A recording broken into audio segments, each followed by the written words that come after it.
intama urazizi mushumba mwiza nazo ziva kumenya mushumba mwiza.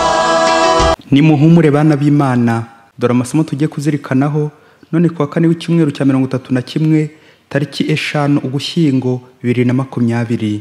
Isomo rya mbere niryo mu Europa Mutagatifu yandikiye Abanyafilipi umutwe wa 3 murongo wa 3 kugeza ku wa 8. Bavandimwe, nitwe twagenewe by'ukuri, twe dusenga Imana ku bwa Roho wayo, twe dufite ikuzo ryacu muri Yezu Kristo aho kwiringira umubiri. Icyakora ngewe ubwanjye simbuza impamvu yo kwiringira iby'umubiri, ndetse nzirusha uwo ari we wese wabyiringira. Njye wagenwe ku munsi wa 8 nk'abo mu muryango wa Isiraheli no mu nzu ya Benyamini, umuheburo ukomoka ku Bahebureyi n'umufarizayo mu byerekeye amategeko. Ku byerekeye umwete natoteje kiliziya, naho ku byerekeye ubutungane bukeshwa amategeko simpinyuka. Ariko ibyo byose byampeshaga agaciro, nasanze ari igihombo kubera Kristo, ndetse nsanga ko ibintu byose ari igihombo bigereranyije n'icyiza gisumba byose, ari cyo kumenya umwami wanjye Yezu Kristo. Kubera we nemeye guhara byose no kubyita umwanda kugira ngo nunguke Kristo. Iryo ni ijambo ry'Imana. Zaburi ni 105. Nimuhimbarwe mwebwe abashakashaka Uhoraho. Ivanjiri ni yanditswe na Luka mutwe wa 15 murongo wa 1 kugeza ku wa 10. Muri icyo gihe abasoresha n'abanyabyaha basanga Yezu bose bashaka kumwumva. Abafarizayo n'abigisha amategeko batangira kwijujuta bavuga bati, uyu muntu ko yakira abanyabyaha akanasangira nabo. Nuko Yezu abacira uyu mugani ati, ninde muri mwe wagira intama 100, imwe muri zo yazimira, ntasige za zindi 99 ku gasozi akajya gushaka iyazimiye kugeza igihe ayiboneye? Iyo amaze kuyibona ayiterera ku bitugu yishimye, yagera iwe agakoranya inshuti n'abaturanyi akababwira ati, nimuze twishime kuko nabonye intama yanjye yari yazimiye. Ndabibabwiye ngo kuko umunyabyaha umwe wisubiraho azateza ibyishimo mu ijuru birenze iby'intungane 99 zidakeneye kwisubiraho.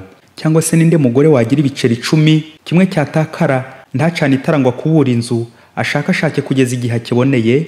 Yamaze kukibona akoranya inshuti n'abaturanyi akababwira ati, nimuze twishime kuko nabonye igiceri cyanjye nari natakaje. Ndabibabwiye ngo kuko abamarayika b'Imana bazishima kubera umunyabyaha umwe wisubiyeho. Iyo ni ivanjiri ntagatifu. Bana b'Imana, Imana yishimiye kutwakira. Muri aya masomo turazirikana ku byishimo byo kugarukira Imana. Iyo umuntu acumuye ajya kure y'Imana, icyaha kidutandukanye n'Imana na bagenzi bacu, ndetse natwe ubwacu tukabura amahoro. Icyaha n'umwanda rero kurundanya byinshi ni nko guhinduka ingarani. Paulo mu isomo rya mbere ariyita rya zina rya ntakiruta Imana, yagize ati, ibyo byose byampeshaga agaciro, nasanze ari igihombo kubera Kristo, ndetse nsanga ko ibintu byose ari igihombo ubigeranyije n'icyiza gisumbye byose, ari cyo kumenya umwami wanjye Yezu Kristo. Amen. Ese ngewe w'umukristo wumva ijambo ry'Imana buri munsi, nta bintu binshimisha bimpesha ikuzo ry'isi, ariko imbere y'Imana nkaba naratakaye meze nk'uwaguye mu ngarani kubera kubura Imana? Imana ikaba yarambuze? Wasanga nanjye meze nk'iriya ntama yikuye mu zindi gahera, ndetse na kiriya giceri cyatakaye batubwiye mu ivanjiri. Amasomo y'uyu munsi aratubwira ikintu gishimisha Imana. Ibyishimo by'Imana ni ukubona abana bayo bagaruka mu murongo mwiza, kongera kubona abana bayo bari baraguye babyuka bakagarukira Imana. Joie de retour au Père. Nta numwe bitabaza gutakaza ikintu, cyane iyo ari cy'agaciro gakomeye, ugatakaza nk'inzira ukaba wayoba. Na Mutagatifu Yohani Mariya Vianney avuga ko ari kujya i Arise muri paruwasi yaragiye gukoramo ubutumwa, yageze mu nzira aratakara, abura inzira. Nuko ahura n'umwana w'umushumba witwaga Antoine Givre w'imyaka 12, amwereka inzira agomba kunyuramo. Yohani Mariya Vianney mu kumushimira aramubwira ati, tu m'as montré le chemin d'Ars, moi je te montrerai le chemin du ciel. Urakoze cyane, unyeretse inzira ijya kuri paruwasi ya Arisi, nanjye nzakora inzira ijya mu ijuru. Guhera icyo gihe koko ubuzima bwa Yohani Mariya Vianney bwabaye ubwo kwerekana ijuru. Biba ibyishimo bikomeye ku bayoboke b'Imana ba Arise, uko bagendaga bisubiraho bagororokera Imana. Nibyo koko bavandimwe, Imana irishima igihe duhindutse. Ibigereranyo bibiri, intama yazimiye n'igiceri cyatakaye twahawe mu ivanjiri, biratwereka uburyo Imana ihora ihangayitse igihe hagize n'umwe uzimira, utana utumurongo. Umushumba ati, nimuze twishime kuko nabonye intama yanjye yari yazimiye. N'umugore ati, nimuze twishime kuko nabonye igiceri cyanjye natakaje. Kubona ibyo watakaje, ibyishimo byinshi, les retrouvailles. ni koko bavandimwe, ukunda amafaranga niwe uzi kuyabona ukuntu birushya. Niyo mvugo igira iti nta jana ryanga mu rindi. Ni wa mushoferi w'ikamyo yigeze atakaza igiceri cy'ijana kigwa mu modoka, gihita kimanuka hasi, agahita aparika imodoka mu nzira, atangira gushakisha. Nuko izindi modoka zibura aho zinyura, abwira ko ari akuma k'agaciro kataka yari gushaka. Abagenzi bagombye kumutegereza, nuko amaze gutora cya giceri bose bajya babona gukomeza urugendo. Burya nta wishimira gutakaza, kabone nubwo kaba ari gake cyangwa ari ikintu gisuzuguritse. Uko turwanira ibintu tukabishakisha tukabyirukankaho, no ku Mana burya iharanira gushakisha umuntu watannye, waguye. Ibyishimo by'Imana ni ukongera kubona umuntu wari watakaye. Icy'ingenzi ku Mana ntabwo ari umubare nyamwinshi w'abantu bari mu kiliziya. Abakristo benshi banditse mu bitabo, kiliziya zakubise zuruzuye, kandi bamwe bari kuryarya, abandi ntibababura baje, abandi bari mu kiliziya nk'ababiti bibisi. Ahubwo Imana ishima wa muntu umwe muri benshi ufata akanya kisubiraho nyuma yo kumva ijambo ry'Imana rimukebura ko ari uri kubwirwa, akareka ingeso mbi. Ngibyo ibyishimo by'Imana. Nuko rero bavandimwe, tubimenye neza, quantité sans qualité ntacyo bivuze. Ni nka bwa buro bwinshi nyine butagira umusururu. Ni kwa kundi ushobora kuba uri umukristo udasiba amasengesho, udasiba misa, yewe ugakora n'ibikorwa by'urukundo byinshi, ariko ukiri kure y'Imana, ukiri mu bwandavure.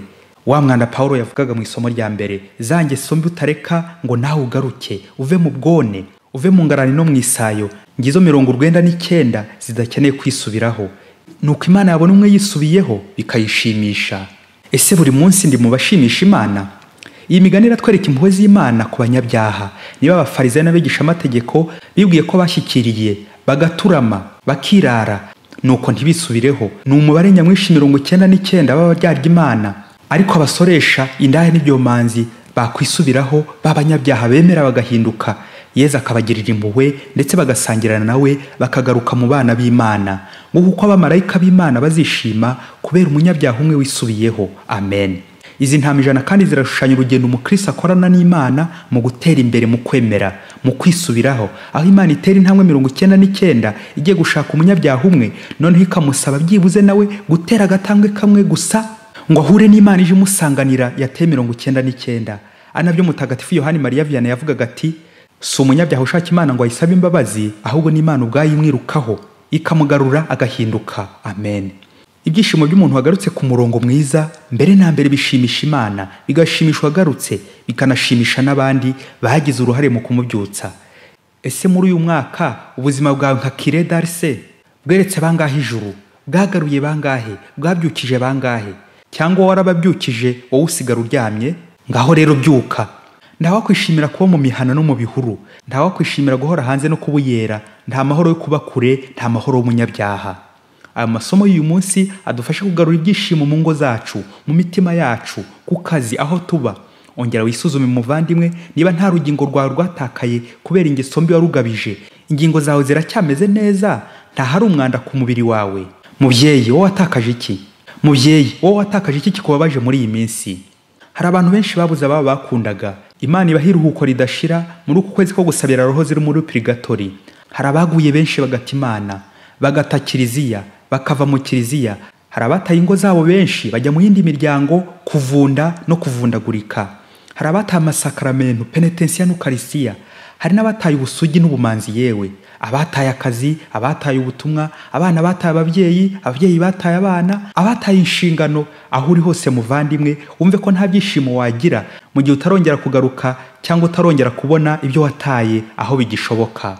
Ku Mana rero ho icyatakaye cyose gishobora kongera kuboneka, cyane cyane abataye ukwemera. Wowe utakibona umwanya wo gusenga, aho bose bataye Imana, Imana irabategereje. Mutagatifu Antoni wa Padua niyo twiyambaza igihe hari ibyatakaye. Buri wese rero aze kwisuzuma, arebe icyo yatakaje, arebe icyo yataye akagwa, akajya kure y'Imana, maze gusenga uvuga ndakuramutsa Mariya neza. Ubundi usabe Mutagatifu Antoni wa Padua agufashe kubona umuntu, ikintu, ubuntu bw'Imana wataye.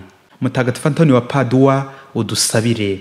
Padiri Masumbuko Ladisirasi wa Diocese ya Cyangugu. Mushuma mwiza dushamaye